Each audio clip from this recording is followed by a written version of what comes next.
యోహాను సువార్త 14వ అధ్యాయం 22వ వచనంలో ఈ మాట ఉంది. ఏదంటే, ఇస్కరియోతు కాని యూదా, ప్రభువా, నీవు లోకమునకు కాక మాకు మాత్రమే నీవు కనపరచుటకేమి సంభవించినని అడగగా ఎవరిని అడిగిండు? ప్రభువుని అడిగిండు. అయితే యేసుక్రీస్తు ఏమన్నాడంటే దానికి బదులుగా యేసు 23వ వచనంలో, యేసు ఒకడు నన్ను ప్రేమించిన యెడల వాడు నా మాట గైకొనును, అప్పుడు నా తండ్రి వాణ్ణి ప్రేమించును, మేము వాని యొద్దకు వచ్చి వాని యొద్ద నివాసం చేతుము అంట అన్నాడు. అయితే ఈ వచనాన్ని చూసుకుంటే ఎవరు ఈ యూదా అంటే, యేసుక్రీస్తు శిష్యుల్లో 2 యూదలు ఉన్నారు. ఆయననే మత్తయి సువార్త 10వ అధ్యాయం 3వ వచనంలో యూదా తద్దయి లెబ్బయి అనబడిన యూదా, ఈయన ఇస్కరియోతు యూదా కాదు, దొంగ అయిన యూదా కాదు ఈయన. అయితే ఈయన ప్రశ్న ఏమిటి? ఎందుకు వచ్చింది ఆ ప్రశ్న అంటే, ప్రభువా, నీవు లోకం అంతటికీ కాక మాకు మాత్రమే నువ్వు చూపించుకుంటున్నావా? ఎందుకు? మాకెందుకు చూపించుకుంటావు? అందరికీ ఎందుకు చూపించుకుంటలేవు? నువ్వు మెస్సయ్యవని నువ్వు బహిరంగంగా చూపించుకోవాలి కదా. అయ్యా, భూమి మీద నీ రాజ్యాన్ని స్థాపించాలి కదా. నీ శక్తిని ప్రభావాన్ని ప్రపంచానికి ప్రత్యక్షం కావాలి కదా, చూపించాలి కదా, అందరికీ తెలియాలి కదా ప్రభువా అని ఎవరు అడుగుతున్నాడంటే, తద్దయు లెబ్బయు అని యూదా అడుగుతా ఉన్నాడు. యోహాను సువార్త 14:23లో యేసు దానికి సమాధానం ఇలా చెప్పాడనమాట. ఏమని చెప్పాడంటే,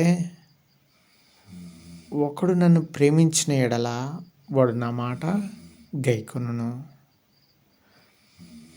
దీనికి హెడ్డింగ్ ఏమని పెట్టారంటే, ప్రేమ ఉందంటే విధేయత ఫలితంగా వస్తుంది అని అర్థం.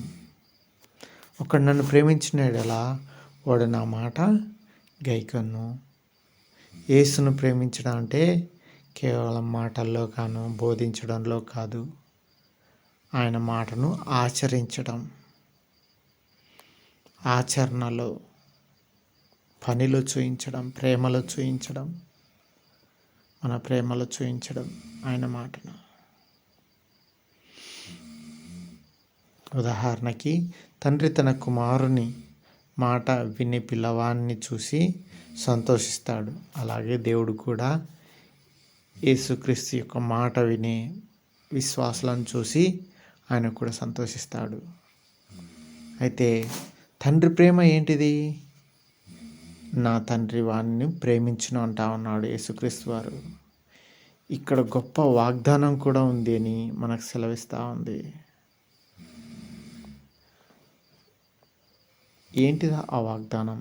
ఏంటిది అని అంటే, యేసును ప్రేమించిన ఆయన మాట గైకొంటే, యేసును ప్రేమించి ఆయన మాట గైకొంటే మనకేమొస్తుందంటే, దేవుని ప్రత్యక్షమైన అనుభవాత్మకమైన ప్రేమ మనపై ఉంటుంది. అనుభవంతో కూడిన ప్రేమ మనపై ఉంటుంది. దేవుడు మనలో నివసించడం జరుగుతుంది. నా మాట ఎవడైతే వింటాడో వాని దగ్గరకు వచ్చి మేము నివాసం చేతుమంటా అన్నాడు. మరి ఇక్కడ యాక్చువల్గా అయితే పరిశుద్ధాత్మ దేవుడు ఒక్కడే కదా వచ్చి నివాసం ఉండేది మనలో అంటే కాదు, మేము నివాసం చేతుమంటా అన్నాడు. కనుక ఇక్కడ త్రిత్వాన్ని సూచిస్తూ ఉంది. యేసుక్రీస్తు వేరు కాదు, తండ్రి వేరు కాదు, పరిశుద్ధాత్ముడు వేరు కాదు. ఎందుకంటే ఆయన అంటాడనమాట, నేను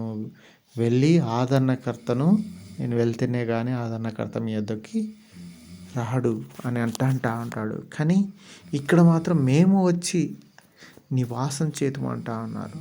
నివాసం అంటే గ్రీక్ పదంలో మోనే అంటే శాశ్వత నివాసం, స్థిరంగా ఉంటామంటా ఉన్నాడు.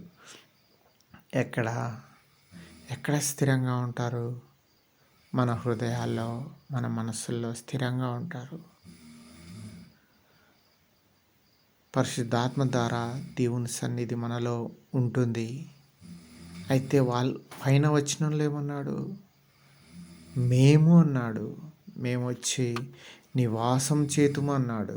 వాని యొద్ద నివాసం చేతుము. అంటే చేతుము అంటేనేమో పరిశుద్ధాత్మ దేవుడే కదా వచ్చేది, కానీ ఇక్కడ త్రిత్వాన్ని సూచిస్తూ ఉంది. యోహాను సువార్త 14:2లో నా తండ్రి ఇంట అనేక నివాసములు ఉన్నాయి అని చెప్పాడు. ఇక్కడ పరలోక నివాసం గురించి చెప్తా ఉందన్నమాట. మరి భూమి మీద నివాసం యేసుక్రీస్తుని మన హృదయాల్లో చేర్చుకొని మన హృదయంలో ఉంచుకున్నట్లయితేనే పరలోకంలో మనకు నివాసం ఉంటుంది.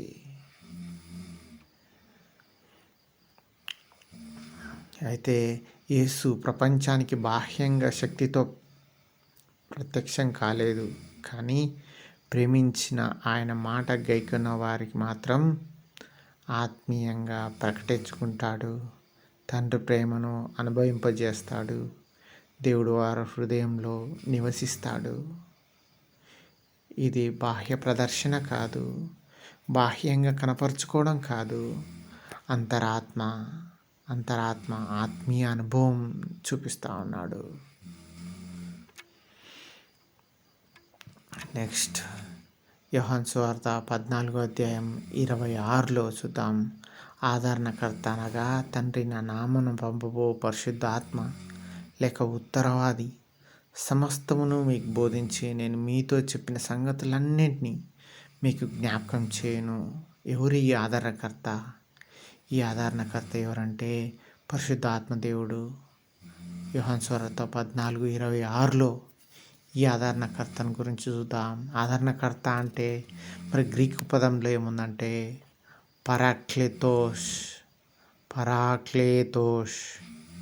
అంటే దీని అర్థాలు ఏంటంటే ఆదరణకర్త, కంఫర్టర్, సహాయకుడు, హెల్పర్, న్యాయవాది, ఉత్తరవాది, అడ్వకేట్, బలపరచువాడు, స్ట్రెంథనర్ అని ఈ ఆదరణకర్తకి పేర్లున్నాయి.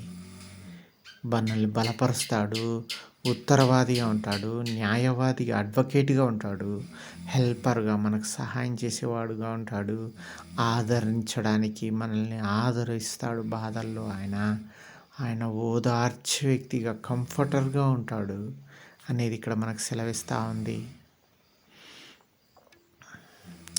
ఇంకా తండ్రి ఇక్కడ గొప్ప 3 వాగ్దానాలు ఇచ్చాడనింది. ఏంటంటే తండ్రి నా నామమున పంపబోతాడు. ఎవరిని పంపిస్తాడంటే కుమారుని నామంలో పంపిస్తాడు. ఎవరిని పంపిస్తాడంటే పరిశుద్ధ ఆత్మదేవుని పంపిస్తాడు. ఆదరణకర్తను లేకపోతే మనకు న్యాయవాదిని, అడ్వకేటర్ని, హెల్పర్ని, స్ట్రెంథనర్ని పంపిస్తాడు. ఆయన ఎక్కడ అపోస్తుల కార్యం 2:4లో పరిశుద్ధాత్మ దిగి వచ్చిన సంఘటనను మనం చూస్తూ ఉంటాం. సమస్తమును మనకు బోధించును. ఎవరంటే ఈ పరిశుద్ధాత్మ దేవుడు మన దగ్గరకు వచ్చి సమస్తాన్ని మనకు తెలియజేస్తూ ఉంటాడు. ఏమని తెలియజేస్తూ ఉంటాడు? ఎలా తెలియజేస్తాడంటే మనం ఒకవేళ దేవుని వాక్యాన్ని చదువుతూ ఉంటే ఆ వాక్యము మనల్ని బలపరుస్తుంటుంది. ఇంకా ఏం చేస్తుందంటే మనకు ఆ వాక్యం అర్థమయ్యేలాగా, మనం అనువదించుకునేలాగా పరిశుద్ధాత్మ దేవుడు మన లోపాలను, బలహీనతలను చూపిస్తూ ఉంటాడు. ఆ సమయానికి తగ్గట్టుగా ఆ వచనాన్ని మనకు మార్చి చూపిస్తూ ఉంటాడు. ఒకవేళ మనము సత్యంలో ఎలా నడుచుకోవాలో చూపిస్తూ ఉంటాడు. మనం చేసిన తప్పు ఏదైనా ఉంటే ఆ సంఘటన ద్వారా మనకు జ్ఞాపకం చేసి ఇగో ఇలా కాదు కదా, ఈ విధంగా ఉండాలని దేవుడు ఆ వాక్యాన్ని మనకు అందిస్తాడు. వేడమరచి మనకు అన్వయించుకునేలాగా, మనకు అర్థమయ్యేలాగా అది ఆ వాక్యం మనకు అర్థమై మన మనస్సుకి దేవుడు మాట్లాడుతున్నాడు అన్నట్లుగా మనకు ఆలోచన చెప్పి మనల్ని నడిపిస్తాడు. ఈ ఆదరణకర్త మన దగ్గర లేడనుకో, ఈ బైబిల్ని మనం ఎలా చదువుతామంటే ఒక పుస్తకంలాగా చదివేస్తాం. మనకు అర్థం కాదు, మనకి ఆదరణ ఉండదు. బాధల్లో ఆ వాక్యాన్ని చదువుతున్నప్పుడు ఇంకేంటిది ఉండదంటే మనల్ని హెచ్చరిక మనకు ఉండదు. ఏముండదంటే మనల్ని హెల్ప్ చేసే వ్యక్తి మనకు ఉండడు. మనం పాపం చేస్తున్నప్పుడు, అయ్యో నువ్వు పాపం చేస్తున్నావు అని మనల్ని హెచ్చరించే వ్యక్తి, అడ్వకేటర్, న్యాయవాది, ఇగో ఇది న్యాయము ఇది అన్యాయము అని చెప్పే వ్యక్తి ఉండడు. ఇంకెవరు ఉండరంటే ఇంకా ఎవరుండరంటే స్ట్రెంగ్తెన్, బలపరచడానికి, ఇగో కృంగిపోతున్నావా, కష్టం వచ్చినప్పుడు, బాధ వచ్చినప్పుడు ఈ వాక్యం ద్వారా ఆదరించబడు అని ఆ వాక్యాన్ని మనకు చూపించి ఆదరించి, మనకు పరిస్థితులు ఉంటాయి కానీ మనం అర్థం చేసుకోలేము. కానీ ఆ పరిస్థితుల్లో కూడా దేవుడు, పరిశుద్ధాత్మ దేవుడు ఆ వాక్యాన్ని ఎత్తి చూపించి దాన్ని అర్థం చేసినప్పుడు ఆ పరిస్థితి చాలా చిన్నదైపోతుంది. నిజమే కదా, నాకు ఇంత దేవుడు చేశాడు, నిజమే కదా నాకు ఇంత సహాయం చేశాడు, నేను ఈ పరిస్థితి ఇలా ఉండడానికి అని ఆ స్పృహ మనలో కలుగుతుంది. సరైన దారి చూపిస్తాడు, పాపం గుర్తు చేస్తాడు. యోహాను సువార్త 16:8 అధ్యాయం 8వ వచనంలో ఆయన అలా గుర్తు చేస్తాడు పాపాన్ని. ఇంకా కష్టాల్లో ఆదరిస్తాడు, ఆయన ఆదరణకర్త కాబట్టి. ఈయన అలాగే ఈ బైబిల్ శిష్యులు ఎక్కడైతే బైబిల్ని విన్న తర్వాత, యేసుక్రీస్తు వెళ్ళిపోయిన తర్వాత ఆయన ఆల్రెడీ ఏం చేసిండంటే శిష్యుల దగ్గరికి ఆదరణకర్త వచ్చి బైబిల్ని రాయడానికి, ఆయన చెప్పిన మాటలు జ్ఞాపకం చేయడానికి పరిశుద్ధాత్మ దేవుడు తోడైండి ఆ వాక్యాలను రాయించున్నాడు. కనుక సమస్తమైన మహిమ, ఘనత, ప్రభావములు దేవునికే చెలునుగాక. మన దేవుడు మనతో పాటు ఉంటే, ఈ త్రిత్వమైన దేవుడు, తండ్రి, కుమార, పరిశుద్ధాత్మ దేవుడు మనలో ఉన్నాడు, మనతో ఉన్నాడు. ఆయన మన బాధల్లో సహాయం చేస్తాడు. ఆయన మనకు లోకానికి చూపించుకోలేం కానీ శక్తిని, మనలో ఆయన ఈ యొక్క ప్రేమను, ఆయన రాజ్యాన్ని మన హృదయాల్లో స్థాపిస్తాడు, మనతోనే ఉంటాడు. కనుక దేవునికి విధేయులుగా ఆయన మాటను గైకొనే బిడ్డలంగా మనం ఉండాలని దేవుడు కోరుకుంటున్నాడు. దేవునికి వందనాలు. ఈ సమయాన్ని ఇచ్చినందుకు, ఈ వాక్యాన్ని ఇచ్చినందుకు, అర్థమయ్యే జ్ఞానాన్ని ఇచ్చినందుకు వందనాలు.